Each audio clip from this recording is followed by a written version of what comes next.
시청자 여러분 반갑습니다. 오늘은 그 에틸렌의 후손들 중에서 마지막으로 아세틱 애시드, 아세트산의 석유화 쪽에서의 역할, 그 다음에 그 적용 예시들을 이제 소개를 하겠습니다. 여러분들한테 그동안에 이제 석유화학과 이제 관련된 산업들을 여러 가지를 얘기해 드렸는데요. 석유화학 제품이라는 거는 석유화학에서 끝나는 거가 아니고요. 다운스트림 쪽으로 해갖고 보통은 이제 플라스틱 산업으로 이제 연결되기도 하고요. 그 다음에 또 다른 중요한 산업이 바로 정밀화학 산업입니다. 우리들은 이제 정밀화학 하게 되면 파인 케미칼이라고 얘기하는데요. 요 정밀화학 산업 중에서 여러 가지 또 세부적으로 나눠지는데 그 중에서 중요한 것들 중에 하나가 바로 이제 의약품이고요. 그 다음에 이제 화장품, 기타 이제 첨가제, 각종 첨가제 쪽으로 이제 또 세분화됩니다. 그래서 보통은 석유화학에서 종사하시는 사람들은 주로 제품군을 여러 가지로 펼칠 때 플라스틱과 같은 수지 산업 쪽으로도 나가지만 정밀화학이 어떻게 보면 이제 플라스틱 산업보다도 부가가치는 더 높은데요. 그래서 특히 의약품이 바로 부가가치가 가장 높은 산업군에 해당되고 오늘은 여러분들한테 석유화학의 이제 제품 중에서 이러한 정밀화학 중에 하나인 의약품 쪽으로의 적용 예시를 이제 소개를 하겠습니다. 그래서 이제 타겟은 보통 여러분들이 익숙한 이제 아스피린, 그 다음에 타이레놀을 여러분들한테 소개를 하겠습니다. 아시다시피 이제 아스피린하고 타이레놀은 진통제의 역할과 그 다음에 해열의 역할을 하고 있는 의약품인데요.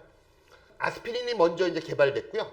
이제 타이레놀은 이제 그 후에 추가적인 합성군종의 전환으로 해서 만들어진 건데 원래 이 아스피린의 효능은 버드나무부터 시작합니다. 먼 옛날에 그 버드나무 껍질을 말린 것을 사람이 섭취했더니 진통과 그 해열의 효과를 관찰을 했습니다. 그래서 사람들이 그 성분을 조사하다 보니까 바로 그 버드나무 껍질에는 살리실릭 애시드라고 하는 이 성분이 존재하는 것을 발견을 하였습니다. 그런데 이제 이 살리실릭 애시드는 요 화학 구조에서 보면은 이제 페놀이 있고요. 요쪽에 이제 카복실릭 애시드가 있는데 이 살리실릭 애시드는 이제 폐하가 상당히 낮습니다.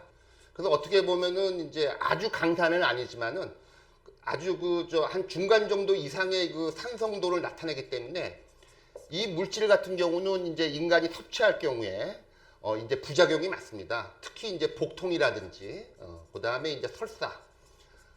그래서 이제 요 화합물들은 예를 들어서 진통 효과는 있지만은 부작용이 있기 때문에 우리 그 화학자들이 이 살리실릭 애시드를 예를 들어서 개질을 하였습니다. 그 개질을 한 거가 바로 이제 아스피린이고요. 오늘 여러분들한테는 그동안에 우리가 배운 이제 C2 에틸렌의 후손들 중에서 또 중요한 후손의 하나가 이제 아세틱 애시드인데요. 요 아세틱 애시드로부터 살리실릭 애시드 유도체인 아스피린과 그 다음에 이제 비슷한 이제 변종인 이제 타이레놀을 만드는 그 합성 공정에 대해서 여러분들한테 소개를 하겠습니다. 그래서 먼저 이제 여러분들한테는 일단은 그 아세틱 애시드를 먼저 한번 또 소개를 하겠습니다.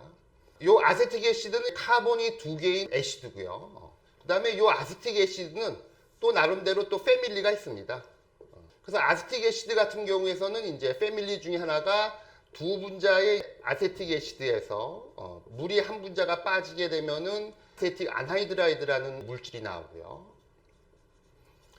그 다음에 아세틱 애시드 같은 경우에서는 PCl3라든지 또는 SOCl2라고 하는 이런 화학물질로 아세틱 클로라이드로 변종이 되고요. 그 다음에 아세틱 애시드에서는 물 분자가 하나가 빠지면서 키틴이라고 하는 이런 물질이 나오는데 이런 물질들은 전부 다 이제 아세틱 애시드의 패밀리로서 많은 유기합성 화학자들이 평상시에 많이 사용하고 있는 물질입니다.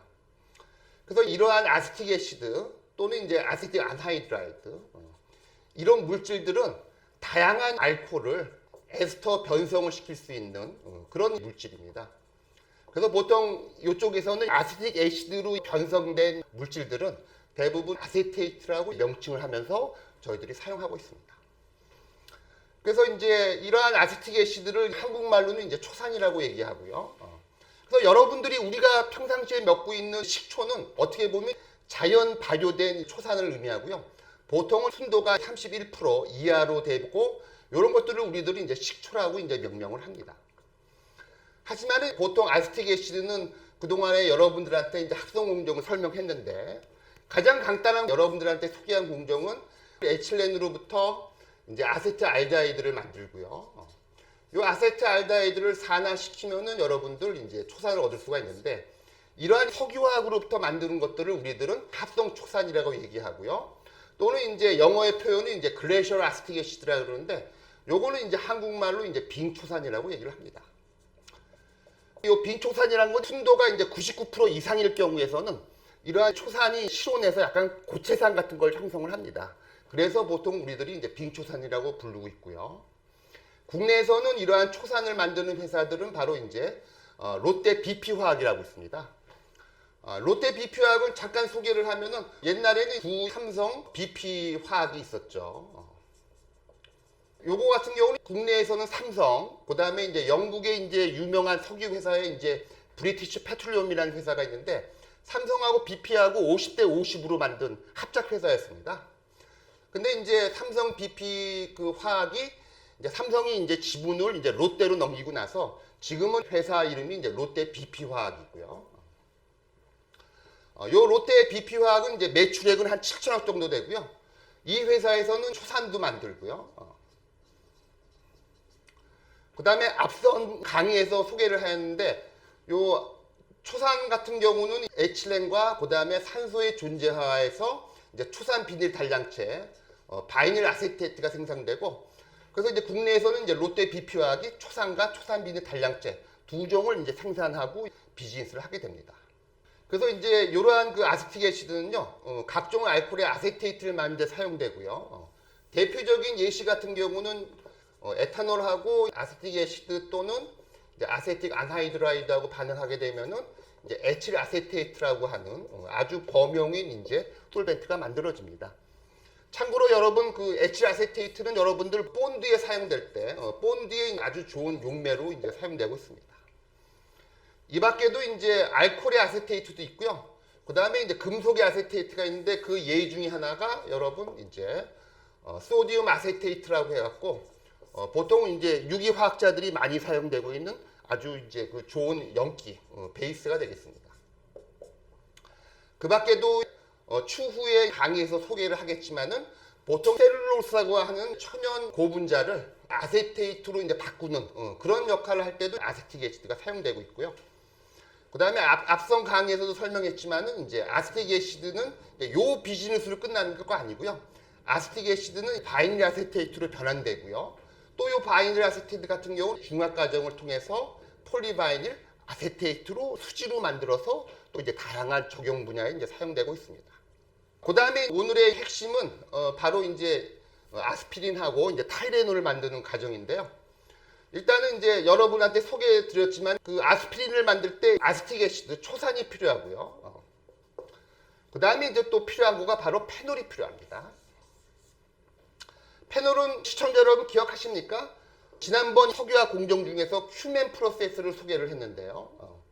큐멘 프로세스는 여러분 벤젠하고 그 다음에 이제 프로필렌으로부터 페놀하고 그 다음에 이제 아세톤이 나오는 그때 제가 설명하기에는 이제 꽝도 먹고 알도 먹는 그런 프로세스라고 설명했는데요. 그 프로세스에서 만들어지는 페놀을 최초의 물질로 해서 아스피린을 이제 만들기 시작하였습니다. 그래서 이제 먼저 한번 시작을 해보겠습니다. 페놀을 스타팅 머티리얼로 사용하고요. 그 다음에 이제 페놀을 갖고 일단은 가성소다, 그 다음에 이산화탄소, 그 다음에 이제 고온 고압 조건에서 이제 반응을 시키고 황산으로 후처리를 하게 되면은 일단 살리식 애시드를 만들 수가 있습니다. 초기에는 여러분 그 살리실릭 애시드를 버드나무 껍질로부터 추출하였는데요. 대량으로 생산하기에는 그 양이 너무나 부족했기 때문에 우리 유기화학자들이 페놀부터 시작을 해갖고 요 살리실릭 애시드도 인조로 해서 만들기를 시작하였죠.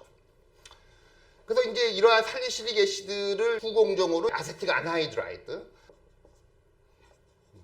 보통은 이제 이렇게 AC2O로 표시되는데 요 아세틱 안하이드라이드로 반응을 시키게 되면은 요 OH가 바로 이제 아세테이트화가 이제 생기는 거죠. 보통은 이제 촉매로 이제 루이스 애시드인 알루미늄 클로라이드를 사용되고요.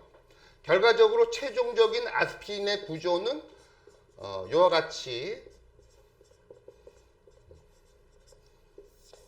이게 바로 우리들이 먹고 있는 아스피린의 화학 구조가 되겠습니다.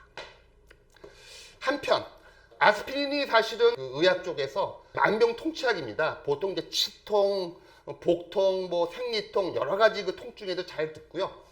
최근에 와갖고는 이제 심혈관 질환을 앓고 있는 환자들 같은 경우에서는 아스피린을 좀 먹게 되면은 예를 들어서 혈관도 많이 깨끗해지고요. 그 혈관 내부에 침적되어 있는 콜레스테롤 같은 것도 띄어내고, 심혈관이 안 좋으신 분들은 보통 베이비 아스피린, 아주 작은 사이즈 아스피린을 하루에 매일 복용하는 사람들도 있습니다. 근데 희한하게도 어떤 경우에는 아스피린을 선호 안 하는 사람들도 있고요. 어떤 경우에는 이제 타이레놀을 먹는 사람들도 있습니다. 그래서 어떻게 보면 이제 화학 구조가 다른데, 그래서 타이레놀은 아스피린보다는 좀 더 뒤에 개발된 진통제지만 나름대로 이것도 수요가 만만치 않죠. 이러한 타이레놀도 석유화학 공정에 페놀을 원부 원료로 사용되고 있고요. 요거의 이제 케미스트리를 한번 여러분들한테 소개를 하겠습니다.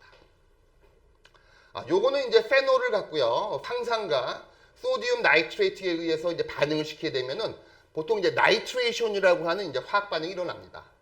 그러면은 이제 페놀에 이제 OH에 이제 파라 위치에 이제 나이트로 그룹이 들어갑니다.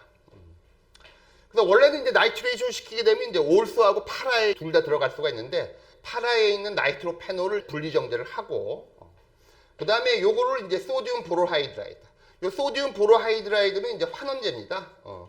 뭐 환원제에는 이제 뭐 수소가스와 같이 여러 가지들이 있지만은 고상의 이제 그 환원제를 사용하게 되면은 환원 과정을 통하게 되면은 이제 요 나이트로 그룹이 이제 아민으로 바뀌게 됩니다. 그러면 이제 화학 구조가 이제 한쪽에는 OH가 있고요. 한쪽에는 이제 아미노기를 갖고 있는 이런 물질을 예를 들어서 우리가 취득하게 됩니다. 요거를 우리들은 파라 위치의 파라 아미노 페놀이라고 얘기하고요. 요 파라 아미노 페놀을 이제 아스피린 공정과 마찬가지로 아세틱 안하이드라이드와 반응시키게 되면은 요 OH보다는 요 아민 쪽에 예를 들어서 아세틸화가 일어나갖고요. 우리들이 이제 얻게 되는 거는 이제 한쪽에는 OH, 한쪽에는 NHCO, CH3. 쪽 아민 쪽에 아세테토가 일어난 이런 화합물들을 얻게 되는데, 이러한 물질을 이제 화학적으로는 아세토 아미노펜이라고 얘기를 하고요. 요거를 이제 브랜드 네임 타이레놀로 해갖고 이제 시판되고 있는 베스트셀링 진통제가 되겠습니다. 그래서 이러한 그 아스피린과 타이레놀은 어떻게 보면 이제 석유화 공정 중에서 나오는 이제 그 아세틱 애시드와 그 다음에 이제 페놀로 중심으로 해서 우리가 이제 진통제, 해열제를 만드는 대표적인 이제 정밀화학적으로 적용된 그런 예시가 되겠습니다. 마지막으로 여러분들한테는 일단은 그 아세틱 애시드의 다양한 제법들을 소개를 하겠습니다. 이거는 이제 회사마다 조금씩 다른데요. 만일 어떤 회사가 예를 들어서 아세틱 안하이드라이드를 손에 쉽게 쥘 수 있을 경우에서는 이 아세틱 안하이드라이드를 이제 산화를 시키고요. 촉매는 보통 망간이라든지 코발트 등의 이제 복합 촉매를 사용하고, 아세틱 안하이드라이드를 산화하게 되면 이제 우리가 원하는 초산을 얻게 되고요. 만일 에틸렌이라든지 아세틱 안하이드라이드를 손에 쥐지 못한 그런 기업에서는 보통은 이제 카본이 4개인 부탄을 갖고도 아세틱 애시드를 만들 수가 있습니다. 이것도 이제 현업에서는 종종 사용되고 있는 프로세스인데요. 부탄이 보통은 값비싼 원료이고, 이 부탄을 부분적인 산화를 통하게 되면은 초산을 한 50%의 수율로 우리가 얻을 수가 있고요. 그 밖에도 이제 바이 프로덕트인 이산화탄소, 일산화탄소, 물이 나오는 이런 공정들도 이제 가끔씩 우리가 볼 수 있는 공정입니다. 그것보다도 가장 중요한 공정은 이제 세 번째 프로세스가 가장 중요한데요. 이 세 번째 프로세스는 1979년도에 몬산토라고 하는 미국의 기업에서 알코올을 다이렉트로 직접적으로 카보닐레이션 시킬 수 있는 그런 공정을 개발을 하였습니다. 요거 같은 경우는 원부 원료로 아주 값비싼 메탄가스, 어떻게 보면 이제 LNG에 해당되는 가스죠. 메탄가스를 예를 들어서 물과 반응을 시키면요, 이제 수소가스와 이제 일산화탄소가 나오고요. 요거의 비율을 조정하게 되면은 이제 메탄올을 우리가 얻을 수가 있습니다. 요 메탄올은 로디움 촉매하에서 일산화탄소와 반응하게 되면요, 바로 요 위치에 이제 카보닐레이션이 일어나는 아주 중요한 프로세스죠. 그래서 요거 같은 거 세 번째 프로세스 같은 경우는요, 전혀 이제 석유 비즈니스하고 상관없이 천연가스만 확보되고 그런 상황에서는 막바로 우리가 초산을 만들 수 있는 아주 중요한 프로세스죠. 한편 마지막으로 소개하고 싶은 거가 이제 네 번째 요 반응은요. 요거는 이제 국내 이제 롯데 BP화학의 이제 공정을 여러분들에 소개를 하겠습니다. 세 번째 프로세스에서는 메탄가스와 물로부터 수소와 일산화탄소를 만드는 거고요. 롯데 BP 같은 경우에서는 오일을 갖고 산화를 시켜갖고 이제 수소와 이제 일산화탄소를 만들고요. 요거의 레이쇼를 조정하고 반응 조건을 컨트롤해갖고 메탄올을 얻게 되고, 나머지는 이제 위에 있는 세 번째 몬산토 프로세스와 마찬가지로 일산화탄소를 사용한 다이렉트 카보닐레이션 반응에 의해서 이제 초산을 만듭니다. 그래서 이렇게 롯데 BP는 초산을 만들고요.